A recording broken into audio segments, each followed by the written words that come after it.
Welcome to Martha Family Secret Stories. I have never been the kind of man who calls ahead. Not once in 44 years of marriage. It is a habit I picked up somewhere early in our life together and never let go of. I love walking through that front door before Margaret expects me. I love the way her whole face changes when she sees me. Her eyes go wide and then soft, and then she is crossing the room toward me like gravity itself is pulling her, and every single time, it feels like the first time all over again. I know how that sounds. But when you find the right person, 44 years does not dull a single thing. It just makes it deeper. My name is George. I am 64 years old. I spent 30 years in construction before my body finally told me in the language of bad knees and a worse back that it was done carrying cement bags and climbing scaffolding. So I adapted. I bought a modest car, got my rideshare license, and started a new chapter at an age when most men are thinking about slowing down. It was not glamorous. But it was honest. And honest work has never once embarrassed me. Please subscribe and like this video and listen to my story till the end and let me know which city you're listening from. That way, I can see how far my story has traveled. Now let me take you back to December 21st. 4 days before Christmas. Our coastal town had gone quiet the way it always does in the week before the holiday. The tourists had mostly cleared out, the streets had a gentle unhurried feeling, and the salt air coming off the water carried that particular chill that tells you winter has finally arrived and meant it. I had hit my quota for the day by early afternoon, and something in my chest, some pull I could not explain, was calling me home. I pulled up alongside my friend Walt near the terminal. Walt had been driving ride-share almost as long as I had, and he had the kind of easy laugh that made you feel like whatever you were carrying was a little lighter. "George," he called out, "it is barely 4 o'clock. You knocking off already?" "Already made my numbers for the day," I told him, tucking my phone into my shirt pocket. "And I want to surprise my wife." Walt threw his head back and laughed. The big rolling laugh that always turned heads. 44 years married and still doing surprises, he said. "That is exactly how you do it, George. That is exactly how you do it." I smiled and got in my car. The drive home took me through familiar streets I had known for decades, past the hardware store where I had bought the original materials for our house all those years ago, past the elementary school where our son Marcus had learned to read, past the bakery Margaret stopped at every Saturday morning without fail. Every corner of that town was a chapter of our life. Our house sat on a modest street lined with older trees. Small but solid, with a front porch Margaret had insisted on and a garden she had tended every spring since we moved in. That house had taken us nearly 30 years to finish the way we wanted it. I had laid every brick with my own 2 hands. Margaret had taken in laundry and ironing for other families while I worked double shifts on whatever construction site would have me. Every room in that house was paid for in sweat and in years and in the quiet dignity of 2 people who refused to take shortcuts. As I turned onto our street, something made me slow down without knowing exactly why. There was a car parked in front of our house that I did not recognize. A black Honda, fairly new and well kept. And beside it, my son Marcus's truck. Marcus was not supposed to be home until Christmas Eve. 3 days from now. I pulled over half a block down and sat for a moment with the engine idling. Something did not feel right. Marcus never showed up unannounced. And he certainly never showed up with vehicles I did not recognize. I turned off the engine and walked. As I got closer I could hear sounds coming from inside our house. Laughter. Voices cutting over each other. The bright sound of glasses being raised. People celebrating something. And then I saw her. Margaret was sitting alone on the small bench beside our front door. Her head was down. Her shoulders were moving in that particular way that meant only one thing. My wife was crying. I crossed the last few feet without thinking and crouched down in front of her, taking both her hands in mine. "My love," I whispered. "What is wrong?" She looked up and for just 1 second before the fear arrived there was pure relief on her face. "George," she breathed, quickly pressing the back of her hand to her cheeks. "I was not expecting you this early." What is happening? I said. Talk to me. Why are you out here alone? She glanced toward the half-open front door and the sounds of celebration pouring through it, and before she could find the words, Marcus's voice cut through everything else from somewhere inside. Mom, come on. Stop being like this. It is just one signature. Mr. Vincent and Mrs. Carroll came all the way here specifically to help with the paperwork. Vincent and Carroll. Those were the names of Marcus's in-laws. My son's in-laws were inside my house. Talking about paperwork. Talking about signatures. The cold I felt had nothing to do with December. What papers is he talking about? I asked Margaret, keeping my voice very low. She squeezed my hands so hard I felt the bones shift. And what I saw in her eyes in that moment was something I had never once seen there in 44 years. Something that went beyond worry or sadness or even grief. It was fear. Real and deep and sitting right at the surface. They came about 2 hours ago, she said, her voice barely holding together. Marcus, his wife Diana, and her parents. They brought drinks. They made toasts. I thought it was just a holiday visit, that they wanted to spend time with us before Christmas. But then they started talking about papers. About signatures. About the house. She stopped speaking when we heard footsteps approaching the door from inside. I stood up quickly and stepped sideways, pressing myself partly behind the porch column. The front door opened fully and Marcus appeared. My son is 36 years old and carries himself the way I did at that age, wide in the shoulders, unhurried in his movements. But there has always been something behind his eyes since he married into Diana's family, a restlessness I noticed and kept hoping would pass.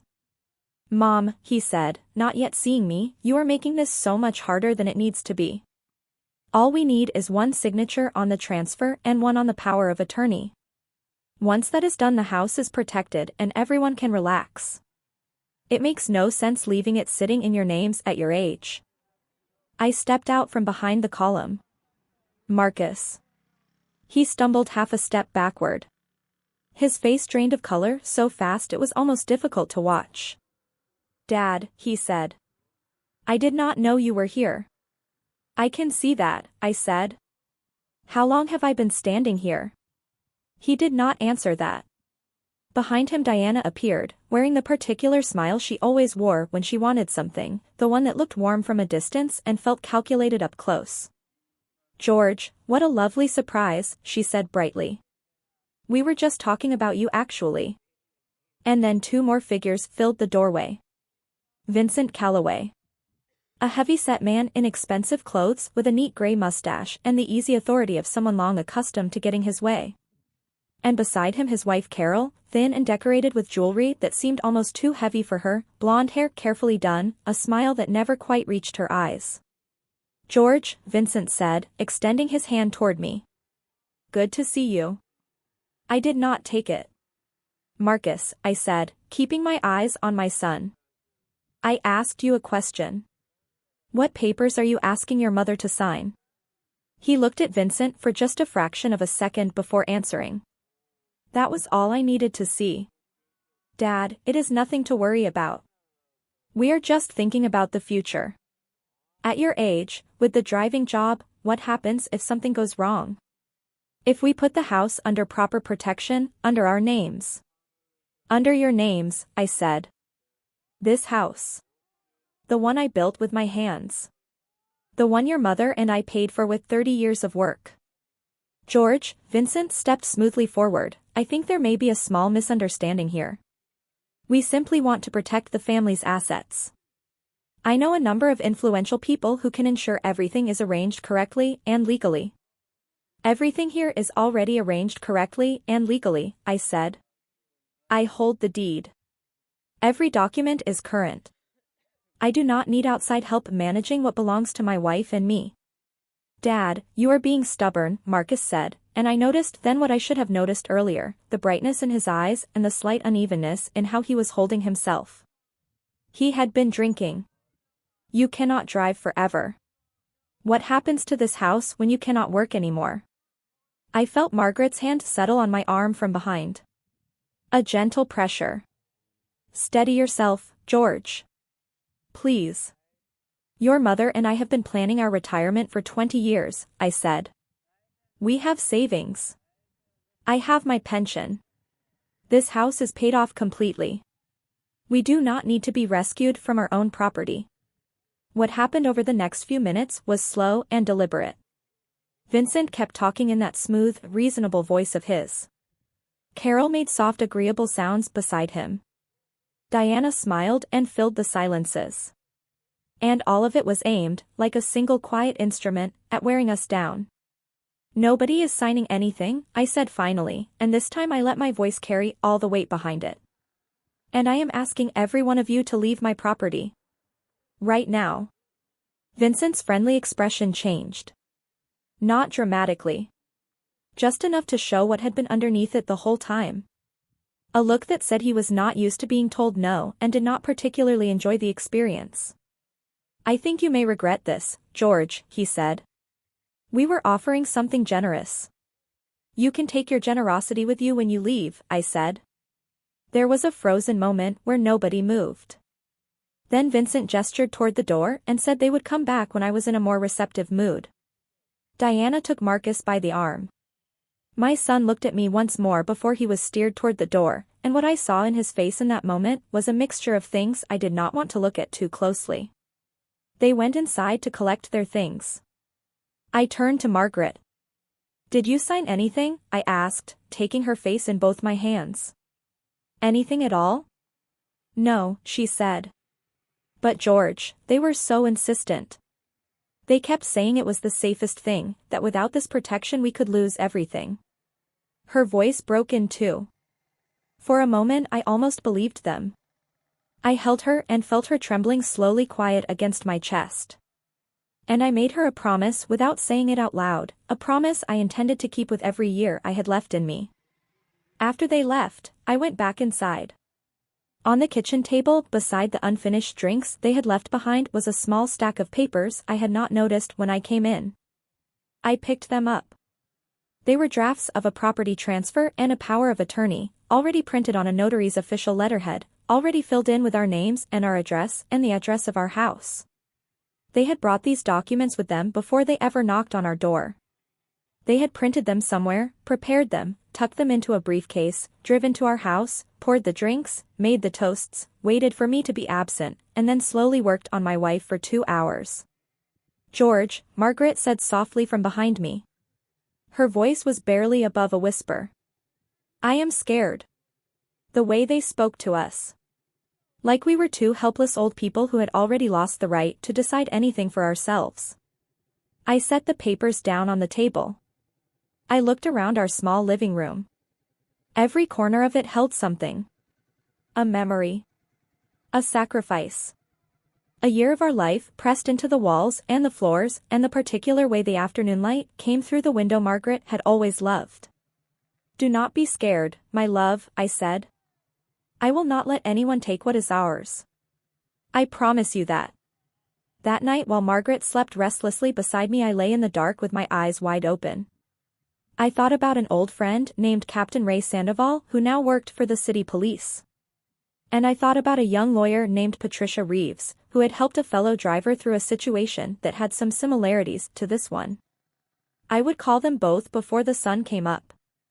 Because I knew, with a certainty that settled into my bones like the December cold, that this was not finished. Vincent Calloway did not strike me as a man who accepted the word no and went home quietly.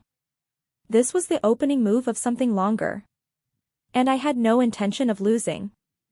Hold on, because in part 2 I am going to tell you what I found out about my wife's signature, what had already been registered behind our backs without either of us knowing, and the moment I realized just how long this had been in the planning.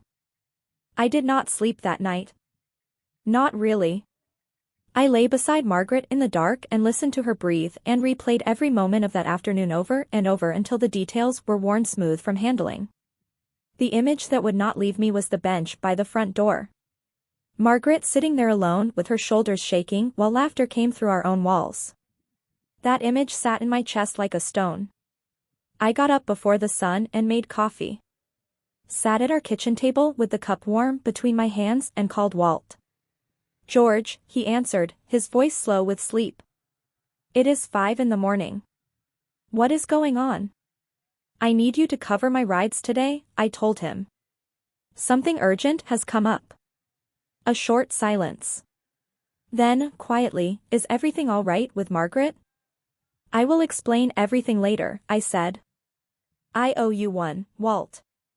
After I hung up I felt 2 hands settle on my shoulders from behind. Margaret. I had not heard her get up. Where are you going so early? She asked, leaning down and resting her chin briefly on the top of my head the way she sometimes did when she was worried about me. To make sure what is ours stays ours, I said. Trust me. She came around and sat across from me and looked at me with those steady eyes that after 44 years still made me feel like she could read every thought in my head before I had finished thinking it. Be careful, George, she said finally. I know that face of yours. I kissed her forehead and I left. My first stop was the municipal police station. The building was just beginning to stir when I arrived, one officer finishing a night shift, another starting his morning. Captain Ray Sandoval was walking in from the parking lot when I pulled up. Ray and I had known each other since we were 12 years old. Different paths afterward, him into the police academy and me into construction, but life has a way of keeping the important people circling back around. Our sons had been in the same school. We had sat in the same bleachers through enough Little League games to have said everything that needed saying and a good deal that did not. George, he said, reading my face before I opened my mouth. Come inside. I told him everything in his office while the station woke up around us. Every detail from the moment I parked half a block from my own house to the pre-printed notary documents I had found on my kitchen table. His expression got harder and harder as I talked. I know Vincent Calloway, he said when I finished. He plays the successful businessman around here and he has the connections to back it up. But there are people in this town who have lost things to him. Quietly. Without ever being able to prove it was him that took them. He let that sit for a moment. And your son, George. I am going to be honest with you because you deserve that. Marcus has always chased the easy road. Calloway would have known that about him before he ever made his first move. I was not offended. Ray had always been honest with me, which was why I had come to him. What can you actually do right now? I asked. Legally, not much until a crime has been committed, he admitted. But I can have patrol cars pass your street more regularly. And if anything happens, day or night, you call me directly and I come myself. I thanked him and stood. But I already knew I needed more than patrols. Do you know a lawyer named Patricia Reeves? I asked. He nodded. Sharp. Knows property law and estate law inside out. Her office is near the market on Clement Street. The lights in her office were already on when I arrived despite the early hour. I knocked on the frosted glass and a clear voice called me in. Patricia Reeves was younger than I had expected, probably in her early 30s, with dark hair pulled back and the kind of calm precise manner that told you she had been the most prepared person in every room since about the age of 7. Her glasses were thin-framed and her desk was meticulously organized. She pointed to the chair across from her. Tell me what happened. I talked for 30 minutes. She listened without interrupting once, making careful notes in even handwriting on a yellow legal pad. When I finished she set her pen down and looked at me directly. Mr. George, she said, what you are describing is not as uncommon as it should be. Families or outside parties applying sustained pressure to older homeowners to transfer assets. Sometimes through deception. Sometimes through emotional manipulation. Often both at once. What can we do to protect ourselves? I asked. Several things, she said immediately. First, I need to see all your existing documents. Do you have a current will? I made one about 10 years ago, I told her. Marcus is our only child. We left everything to him as sole heir. We need to change that today, she said, and her tone made it clear this was not a suggestion. And we also need to establish whether any power of attorney currently exists in your son or daughter-in-law's name. Power of attorney, I said slowly. We have never given him any power of attorney. Patricia looked at me steadily. Are you certain? Completely certain? The question landed differently than I expected it to. Sometimes, she said carefully, documents get signed in moments of distraction or misplaced trust. Someone presents a paper alongside other routine paperwork and the person signing does not read every line. Is it possible Margaret signed something without fully understanding what it was? I opened my mouth to say no. And then I stopped. Because I remembered a day about 6 months ago. A Tuesday afternoon when I had been out on a long shift. Marcus had stopped by the house. He had told Margaret he needed her signature on something related to the house insurance, some administrative update, he had called it. Margaret had mentioned it to me that same evening while we were washing up after dinner. Casually. I had not thought twice about it. My stomach turned over. It is possible, I said. Patricia already had her phone in her hand. I know every notary operating in this area, she said. I am going to ask them to check whether any power of attorney documents exist under your son or daughter-in-law's names. For the next 2 hours she drafted documents and made calls while I sat across from her and answered every question she asked. The house. Our savings account. The small plot of land we had bought on the edge of town 20 years ago with the vague idea of retiring there. Then her phone rang. She answered and listened without speaking for almost a full minute. When she hung up she set the phone down carefully on her desk and looked at me. We have a problem, Mr. George. The notary Mr. Prescott has confirmed that a general power of attorney was registered 6 months ago in favor of your son Marcus. Signed, according to his records, by Mrs. Margaret. The room felt like it tilted. Margaret would never, I started. The notary says the signature appears authentic on its surface, Patricia said. But Mr. George, let me ask you something. Is your wife's signature similar to your own in style? We have always had similar handwriting, I admitted. People have commented on it for years. Patricia nodded slowly, as if something had just confirmed itself for her. It is possible someone traced or copied her signature. Or it is possible she was handed a document alongside something routine and signed without reading it fully. In either case, Patricia said, picking up her pen again, we are going to challenge this document immediately. And we are filing a formal complaint for possible forgery. We spent the rest of that morning moving between notary offices, formalizing the revocation of the power of attorney, establishing a protective legal trust around our home that would make it effectively impossible for anyone to pressure us into a transfer. We rewrote the will with new language explicitly stating that any evidence of coercion or manipulation would automatically remove Marcus as a beneficiary. By the time we finished it was nearly noon. Patricia handed me a thick folder of copies and looked at me over her glasses. Keep these safe, she said. Carry copies whenever you leave the house. And one more thing. She showed me how to set up a recording application on my phone and how to activate it quickly and quietly. You are in a one-party consent state, she explained. Any conversation you participate in, you can legally record. If they come to you again, you need everything documented. Every word. I walked out into the midday light feeling two things at once. Stronger than I had since the day before. And sadder than I had in years. I drove home running through everything in my head. And then my phone rang. Margaret. George, her voice had that particular tension in it that meant she was keeping herself very calm on purpose. Marcus just called. He says he and Vincent are coming over. They say they have something important to show us. Do not open that door, I said immediately. I am on my way. 10 minutes.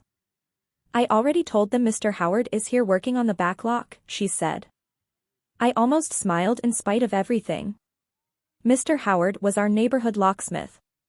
A large, quiet, dependable man known and respected on every street within half a mile. Margaret had invented his presence on the spot without missing a beat. My Margaret. Sharper than people ever gave her credit for. I love her so much. I activated the recording application on my phone and slipped it into my shirt pocket before I got out of the car. When I walked through the front door I found Marcus and Vincent at the kitchen table with papers spread between them. Diana was in the corner with her phone in her hand. Margaret stood near the kitchen doorway, her arms crossed, her jaw set. "Dad," Marcus said, standing up. "Good timing. We were just going through some new options with Mom." Vincent spread his hands in that wide generous gesture of his. "George, I think there was a misunderstanding yesterday. We are not here to take anything. We want to protect you both. There are people who target homeowners at your stage of life. Developers. Scammers. Even certain government programs that can place liens on unprotected properties. If your home is held under a properly structured corporate arrangement." I sat down across from him and held out my hand. "Let me see the papers." He pushed them toward me almost eagerly. I read through them carefully. It was a sales agreement dressed in the language of asset protection, with buried clauses that would have given them effective control of our property within 2 years. "And you fully support this plan," I said to Marcus. He straightened up. "Of course, Dad. And actually, Vincent has offered me a position in his company once this is finalized. A senior position. Good salary. Real opportunity." There it was. Not concern for his parents. Not a desire to protect the family. A job offer. An easy paycheck delivered by his father-in-law in exchange for the deed to everything his mother and I had built. "How long have you been between jobs now, Marcus?" I asked quietly. His face darkened. Before he could answer I opened the folder Patricia had given me and laid the first documents on the table. "This morning," I said, "Margaret and I placed our home into an irrevocable trust. And we revoked the power of attorney that was registered in your name 6 months ago. Our attorney is handling everything, including a formal complaint about the circumstances under which that document was originally signed." The silence that followed was the kind that has weight to it. Marcus's face went completely blank. Vincent went very still in the way that large, controlled men go still when they are recalculating. "You are making a significant mistake, George," Vincent said, his friendly tone thinning at the edges. "I have relationships everywhere in this area. Your attorney is going to find that out." "Your threat is being recorded," I said. I took my phone from my pocket and held it up briefly. "As is this entire conversation, as recommended by our attorney." Vincent stood up. His chair scraped the floor. He gathered his papers with careful precise movements. "We will speak again when you are thinking more clearly," he said. Marcus stayed a moment longer. He looked at me and I looked back at him and neither of us said what we were actually thinking. "I was just trying to help," he said finally. "You were trying to take what is not yours," I said. "There is a difference." After their cars had left and the street was quiet again, Margaret came and stood beside me at the kitchen window. She did not say anything for a while. She just stood there with her shoulder against mine. "He is still our son," she said at last. "I know," I said. "Do you think he knows how much this hurts?" "I hope so," I said. "I genuinely hope so."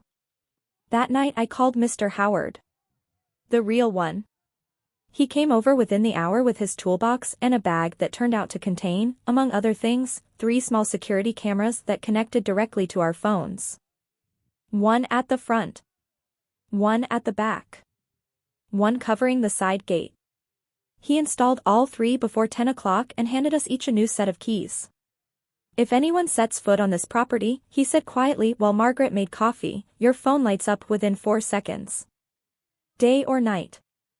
We paid him and watched him drive away and stood in our freshly locked house feeling something that was not quite safety but was at least the shape of it. The weeks that followed felt like walking through a fog that looked like ordinary life from a distance. We heard nothing from Marcus or the Calloways. No calls. No visits. No messages. Just silence that stretched on and somehow felt louder than anything they had actually said. Captain Ray Sandoval had told me once that when your opponent goes quiet you should be most alert. I had not forgotten it. Margaret and I went about our routines carefully, both of us carrying our phones at all times now, both of us glancing at the camera alerts with a frequency that had become second nature. Patricia Reeves had arranged medical and psychological evaluations for both of us with accredited professionals, a precaution she had recommended early on. The geriatric physician and the forensic psychologist both concluded independently and in writing that we were in full possession of our mental faculties and entirely capable of managing our own affairs. Patricia took copies of both reports and added them to our file. "Good," she had said when she called to tell us the results. "These are your shields if this ever reaches a courtroom." I did not ask if she thought it would. I already knew the answer. One afternoon I was finishing a long run to the neighboring town when Patricia called. "Mr. George," she said, "good news on the forgery complaint. The notary Mr. Prescott has formally admitted that the signature on the power of attorney was not adequately verified. And the handwriting expert we retained has confirmed the signature does not match Mrs. Margaret's authentic writing. The document is definitively nullified and the forgery investigation is moving forward. The court has summoned Marcus to give testimony next week." I pulled over and sat with the engine running and felt something loosen in my chest that had been tight for weeks. Then a different thought arrived. Marcus, legally cornered, would be desperate. And desperate people rarely sit quietly. "Do you expect them to try something else?" I asked. A brief pause. "People with Vincent Calloway's resources and temperament rarely accept defeat gracefully, Mr. George. I would stay very alert." I thanked her and pulled back onto the road heading home. I was still about 20 minutes out when my phone buzzed. Not a call. A camera alert. I opened the application while stopped at a light. My heart went cold. 3 people were at our front door. A woman I did not recognize carrying a briefcase. A man beside her holding a clipboard. And Diana, my daughter-in-law, banging on the door with the flat of her hand. I called Margaret immediately. She picked up on the first ring. "George, where are you?" 20 minutes away." "Who are those people at the door?" Her voice dropped very low. "Diana says they are a social worker and a doctor. She says Marcus arranged a wellness evaluation for us. She says he is concerned about our mental capacity to manage our affairs." The cold spread from my chest outward. "Do not open that door," I said. "For any reason whatsoever." "Have you called Patricia?" "I called her the moment the camera alert came through," Margaret said. "She told me not to let them in and that she is on her way." And then she said something that made me feel an enormous wave of love so strong I had to grip the steering wheel tighter just to keep myself focused on the road. "I also put the recording application on," she said. "Just like you showed me." "My Margaret." "I also called Ray," I told her. "Stay on with me. I will be there as fast as I can." I called Captain Sandoval as I drove. He answered immediately. "Ray, there are people at my house claiming to be a social worker and a physician. No appointment. No prior contact from us. I believe Vincent Calloway arranged this." "Moving now," he said. "George, do not go in alone. Wait for me." I parked 2 blocks away and came the rest of the way on foot, moving close to the garden walls and the shadows between the streetlights. Diana was still at our door, her voice now carrying the particular edge of someone who is performing patience while actually running out of it. "Mrs. Margaret," she was saying, "we know you are inside. We only want to help. If you do not cooperate, we will have no choice but to contact additional authorities." The man with the clipboard was filming everything on his phone. Creating a record of our non-cooperation. Building what they plan to present later as evidence of paranoia. Of confusion. Of 2 old people too frightened and too lost to be trusted with their own decisions. I stepped out from behind the hedge. Would someone like to explain what they are doing on my property? All 3 turned at once. Diana recovered first. She always did. "George, perfect timing. This is Ms. Novak, a social worker, and Dr. Carver. Marcus arranged a routine wellness check because he has been so worried about both of you. What agency does Ms. Novak work for? I asked. The woman calling herself a social worker shifted her weight. We are part of a private assistance program, she said. Your son contracted us directly. Then you have no legal authority to be on this property, I said. I am asking you to leave. Right now. Mr. George, the man with the clipboard said, stepping forward, we only need a few minutes of your time. It is a completely routine process for people in your age bracket. Show me your medical license, I said to him directly. He opened his mouth. Closed it. It is in my vehicle, he said. I could just. That will not be necessary. Patricia Reeves came around the corner with her briefcase, Captain Ray Sandoval 2 steps behind her with another officer at his shoulder. Ms. Novak, Patricia said, her voice the kind of quiet that somehow carries further than shouting. Dr. Carver. You are currently in violation of statutes pertaining to impersonation of public health officials and harassment of private citizens on private property. I strongly recommend neither of you say another word without legal representation present. The woman's composure cracked like a plate dropped on tile. Captain Sandoval stepped forward. All 3 of you are coming with me to verify your identities and credentials. Diana started to say something. Ray looked at her. She stopped. They went with the officers quietly. Patricia walked with me to the front door and I led us both inside. Margaret was standing in the hallway with her phone in her hand and her back very straight, and when she saw me she let out a breath she had clearly been holding for a long time. I crossed the room and held her and she pressed her face into my shoulder and we just stayed like that for a moment. Ah, I know. I know. Patricia gave her a moment and then sat us both down at the kitchen table. Mr. George, Mrs. Margaret, she said, they are shifting strategy. The house, the trust, the revoked power of attorney, those routes are closed now. So they are trying to establish legal incapacity. If they succeed in getting a guardian appointed, everything changes, regardless of the trust. Our medical reports are the answer to that, but you both need to understand that this is escalating. What is the next move? I asked. We wait, she said. And we stay ready. They will try again. When they do, we need every detail documented. That night after Patricia left and the patrol car had passed our street twice, Margaret and I sat in our living room in the quiet and I watched her sit with everything she was feeling. She looked up after a long while and said something I have thought about many times since. George, do you ever wonder how we raised a son who could do this to us?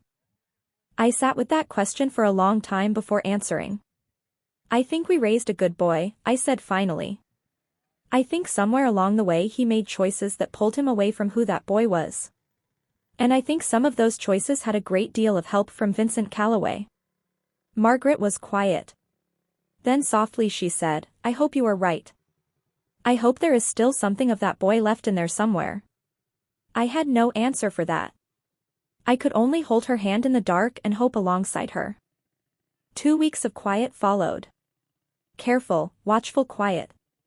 I drove my shifts. Margaret kept the house and tended her garden and practiced the security applications on her phone until she could activate any one of them in the dark without looking. We had both become people we had not imagined becoming, guarded inside our own lives, alert in our own home. It was a particular kind of exhaustion, the kind that does not show on the outside. And then on a Thursday afternoon everything accelerated. I was finishing my second ride of the afternoon on the far side of town when my phone buzzed. Camera alert. I opened it at a red light.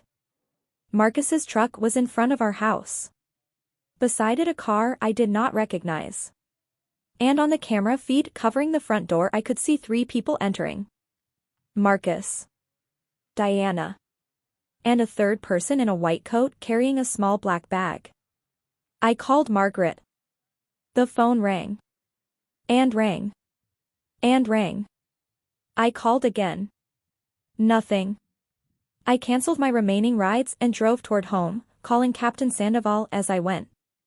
Ray, they are inside my house. Marcus and Diana and someone I do not recognize in a white coat. Margaret is not answering her phone. I am already moving, he said. George, I mean it. Do not go in alone. Wait for me outside. I parked a block and a half away and came the rest of the way on foot. The front door was unlocked. I pushed it open slowly and stood for a moment in the entrance listening. And then I heard my son's voice from the living room, steady and practiced, the voice of someone performing for a camera. As you can clearly see, he was saying, "My mother is not in a condition to be making complex decisions about financial matters. She needs supervision and structured support." I walked in. What I saw in my own living room turned my stomach in a way I have no clean words for. Margaret was sitting on our sofa. Her hands were folded in her lap with that wrong stillness I had noticed the moment I walked in, too careful, too arranged, like someone had placed them there. Her eyes were open but not quite focused, moving slightly like a person trying to locate a sound they cannot quite place. Diana was filming from the far corner. The man in the white coat had a blood pressure cuff on Margaret's arm. And Marcus stood in the center of the room gesturing at his mother like she was a piece of evidence. Every single person in that room turned when I walked in. Marcus recovered first. "Dad," he said, the brightness in his expression not quite reaching his eyes. "We did not expect you back yet. We are doing a medical check on Mom. She has been very confused lately." "What did you give her?" I said. It was not a question. The man in the white coat stepped back from the sofa. "George," I could see the calculation happening behind his eyes, who I was, what I was, whether to hold his story or fold it. He decided to hold it. "I am Dr. Mills," he said. "I administered a mild sedative because Mrs. Margaret was extremely agitated when we arrived. Just to calm her down. Completely routine." "A sedative," I said. "Without her consent. Without her physician. Without any appointment or authorization. You walked into this house and drugged my wife." "George," Diana said from the corner, still filming, "this is being documented for Mrs. Margaret's protection. For the record. So there is proper evidence of her current condition." "Turn that camera off," I said. She did not. Margaret turned her head toward me slowly. Her eyes found mine and something moved through them, something beneath the fog they had put over her. "George," she said. Her voice came out thick and slow, like speaking through water. "They called me. They said you had been in an accident. That you were at the hospital. I opened the door and they made me take something. They said it was for the shock. They said it was for my nerves." A rage moved through me that I have not felt since I was a young man. The kind that rises so fast it has no color, just heat and pressure. I walked to the sofa and sat beside Margaret and took her hand. It was cold. I looked at the man calling himself Dr. Mills. His name. His license number. His hospital. His prescribing authorization. All of it. Right now. He reached into his coat pocket and produced a small bottle with noticeably unsteady hands. I took it from him and put it in my own pocket. "Evidence. I want all three of you out of this house," I said. "Right now." "We are not leaving," Marcus said. "We called social services before we came. We explained our concerns about both of you. They are on their way. When they arrive and see the state Mom is in." He did not finish that sentence. Because Captain Ray Sandoval came through the front door at that moment with 2 officers and Patricia Reeves 1 step behind him. Patricia crossed the room to Margaret without stopping. She knelt in front of the sofa, took both of Margaret's hands, looked into her face. "Margaret," she said quietly. "Can you hear me clearly? Are you in any pain?" "I hear you," Margaret said slowly.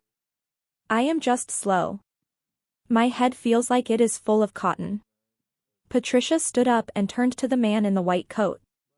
Her expression was something I would not want aimed at me. "Your name, your medical license number, and your hospital affiliation," she said. "All 3. Immediately." And that was the moment everything fell apart. The man's composure collapsed entirely and all at once, the way a structure fails when the one load-bearing element gives way. "I am not a doctor," he said. The room went very still. "I am an actor. I work in local commercials and some corporate videos. They contacted me through an agency. They said it was a family intervention, that the family needed documentation of an elderly woman's declining health. They gave me a script. Told me exactly what to say and what to observe and what to conclude. They said there would be no legal consequences. They said it was completely legitimate." Marcus turned on him like a match struck in a dark room. "Shut your mouth," he said. "Right now." The actor was past the point of listening. He was frightened and he was talking and fear had made him honest. "They told me the sedative was just a mild compound. Completely safe. That I only needed to administer it to make her look calmer on camera. I swear I did not know anyone would be hurt." Captain Sandoval looked at Marcus. Then at Diana. Then at the actor. "All three of you," he said quietly, "are coming with me." And then my son did something I was not prepared for. The calculation left his face. The performance left his face. Everything left his face except something raw and young and broken, and he looked at me the way he had not looked at me since he was a small boy. "Dad," he said, and his voice broke on the word. "Dad, please. You have to understand. Vincent told me that if I did not deliver this he would take everything back. The job. The money he already lent me. He told me he had people who could ruin me. I owe him so much. I did not know how to get out. I kept telling myself it would not go this far. That it would just be paperwork and it would be over and no one would be hurt." I looked at my son for a long moment. "And it hurt your mother," I said. "Not Vincent. Not Diana. Your mother. Sitting on her own sofa in her own home." He had no answer for that. He looked at Margaret and something happened behind his eyes that I cannot fully describe. Grief, maybe. The particular grief of a person who has just fully understood what they have done. Ray led them out. I watched my son walk through our front door and I sat down on the sofa beside Margaret and held her hand and did not say anything for a long time. A real physician arrived within 20 minutes, called by Captain Sandoval. He examined Margaret carefully and confirmed the sedative was low strength and that the effects would resolve within a few hours. By the time Patricia sat with us at the kitchen table, Margaret was already clearer, already more herself, already making the tea she always made when she was working through something difficult. "Mr. George," Patricia said, laying her hands flat on the table. "What happened today is criminal. Not a civil matter. Not a family dispute. Criminal. You and Margaret need to decide how you want to proceed." Margaret poured 3 cups and sat down. "We do not want Marcus in prison," she said, before I had even opened my mouth. Patricia nodded carefully. "I understand. But without meaningful consequences." "There will be consequences," I said. "Real ones. I just need to talk to my son first." That night I sat in the chair beside our bed and watched Margaret sleep and thought about everything. About the boy we had raised and the man he had become and the distance between those two things. About what I was going to say in the morning. About whether there was anything left inside Marcus that could still be reached. The next morning Margaret and I sat at our kitchen table before the sun came fully up and talked for a long time. About Marcus. About what we wanted. About the line between accountability and punishment, and whether a parent's love could coexist with a parent's refusal to be taken advantage of. I kept thinking about something Margaret's mother used to say. That the opposite of love is not anger. It is indifference. And I was not indifferent to my son. Not even after everything. That feeling, that inability to simply stop caring, was one of the most exhausting things I had ever carried. "We are his parents," Margaret said, wrapping both hands around her coffee cup. "We do not stop being that because he made terrible choices. But we also cannot pretend this did not happen." "No," I said. "We cannot. We called Patricia before 8 and asked her to meet us at the station. Captain Sandoval was waiting when we arrived. Marcus, Diana, and the actor had been held overnight. Vincent and Carol Calloway had been located and questioned and were currently free on their own recognizance. We have decided how we want to proceed, I told Ray and Patricia when we sat down. Patricia had her notepad open. Tell me. I laid it out carefully. Marcus must end his relationship with the Calloways completely. If that meant the end of his marriage to Diana, then that was the consequence of the choices he had made. He needed to find legitimate work and build a life that was actually his. He needed to testify fully and truthfully against Vincent Calloway and provide everything he knew about the planning, the forgery, the scheme from the beginning. And if he did all of that, if he showed us through actions over time that he understood what he had done and was genuinely choosing differently, we would not press criminal charges for what had happened in our house. And the Calloways? Patricia asked. We want to proceed fully against them, Margaret said. Her voice was quiet, but there was iron underneath it. Vincent Calloway is the one who built all of this. He found our son's weaknesses and he used them. He belongs to face what he did in a courtroom. Patricia and Ray exchanged a look.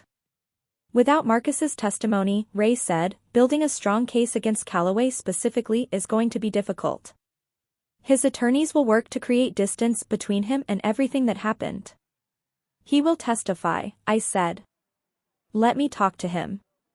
An hour later I was sitting across a small table from my son in a room at the station. He looked like a man who had not slept. The confidence, the smoothness, the performance, all of it was gone. What was left underneath looked younger than I expected. More frightened. More ashamed. He started talking the moment I sat down. I kept my hand up to stop him. Listen first, I said. I told him our decision. Every condition. The expectations. What cooperation would mean and what the alternative was. I told him clearly that this was the only door we were opening and that once it was closed it would not open again. He was quiet for a long time when I finished. You are not pressing charges, he said slowly. Not if you do what I described, I said. And not if you testify fully against Vincent Calloway. Everything you know. Everything you were told. Everything you agreed to and everything you were pressured into. All of it on the record. He stared at the table. If I testify against him, Dad, you do not know what he is capable of. He has connections everywhere in this area. Then you are going to have to find courage you have not used before, I said. Marcus, I want you to hear me clearly. This is not forgiveness. Forgiveness comes later, if it comes, and it will be earned by what you do over time, not by what you say today. Today I am offering you a chance to start doing the right thing. Whether you take it is entirely your choice. He was crying. Quietly, looking down at his hands the way he had as a small boy when he had done something he was ashamed of. A sound came out of him that was not quite words. Then, slowly, it became words. I knew it was wrong, he said. From the beginning I knew. Vincent made it sound so reasonable at first. He said it was just protecting the house, just a formality, that you would never even notice the difference. And then it kept going further and I kept telling myself the next step would be the last one and it never was. I told myself it was for your benefit. I knew that was a lie. He wiped his face with the back of his hand. He offered me everything I had always wanted without having to work for it, he said. And I took it. I knew what it was and I took it anyway. I sat with that for a long moment. Then I stood up. Patricia will be here soon to take your formal statement, I said. Do the right thing. I walked out without looking back. What happened over the following weeks unfolded with the quiet steadiness of a long overdue correction. Marcus testified. He gave Patricia and the district attorney's office everything. The original conversations with Vincent. The plan to forge Margaret's signature on the power of attorney. The arranged fake evaluations. The actor and the sedative and the documentation scheme. All of it on the record, in detail, under oath. Diana watched her husband testify against her father and filed for divorce shortly afterward, returning to her family's home. Vincent and Carol Calloway faced multiple charges. Document forgery, attempted fraud, coercion, conspiracy to administer a substance to a person without consent. Their attorneys were skilled and expensive, and they did not receive prison sentences. But the financial penalties were severe, and the legal restrictions placed on their business activities struck at the core of what Vincent had built. Word moved through the town the way word does in a small place, quietly and completely, and the name Calloway stopped opening doors the way it once had. Marcus moved into a small apartment across town. With Walt's help he found work as an administrative assistant at the transport cooperative. Nothing glamorous. The kind of work that requires showing up and being present and doing the task in front of you without looking for a shortcut. The first time he called after all of it was quiet and brief. Just checking in.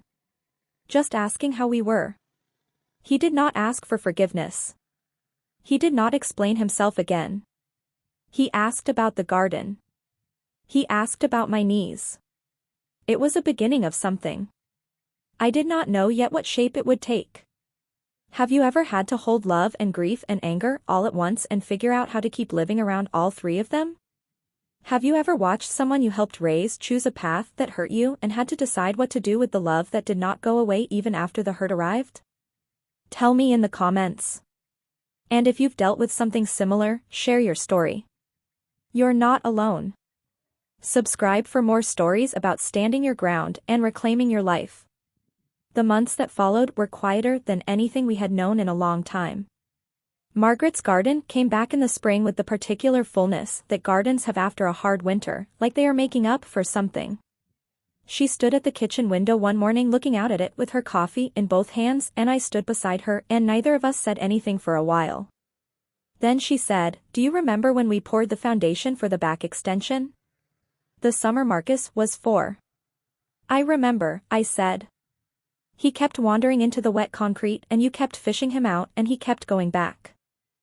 The look on his face every time, like he could not understand why the ground kept grabbing his feet.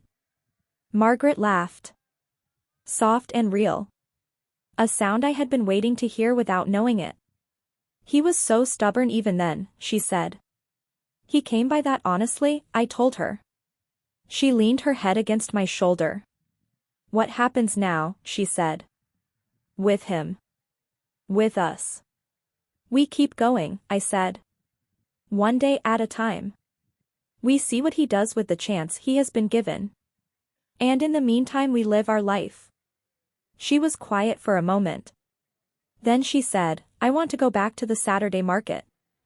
I have not gone in months." "Then we will go this Saturday," I said. She nodded. And there in the kitchen with the morning light coming through the window and the garden coming green beyond the glass, I felt something settle in my chest that had not been settled in a very long time. The house stood around us, solid and quiet. The trust documents were in a fireproof box in the closet. Patricia's number was in my phone.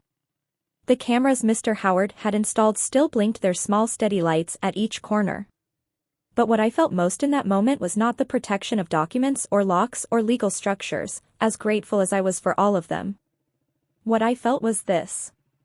The particular warmth of 44 years of a life built honestly, together, brick by brick and dollar by dollar and year by year, and the knowledge that no one had taken it. That we had stood in the path of something that wanted to roll right over us, and we had held. Margaret lifted her coffee cup toward me slightly, like a quiet toast. "To us," she said. "To us," I said. If this story meant something to you, if it touched something you have carried or reminded you of someone you love, please subscribe and share it with someone who needs to hear it today. You being here, listening all the way to the end, means more than I know how to say. Thank you. I mean every word of that.